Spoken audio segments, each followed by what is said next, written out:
Hello guys, in today's video I'm gonna show you how to fix Genshin Impact lag easy and quick. If you want to fix it, all you need to do just right click here and then go to task manager, and now once you're here go to details and then scroll down until you find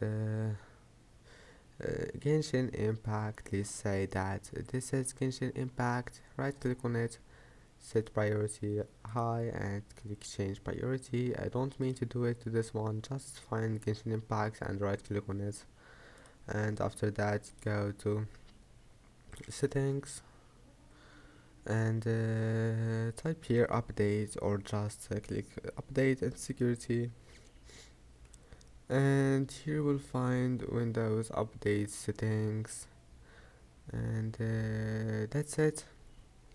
Now your problem, just update your Windows and your problem must be fixed.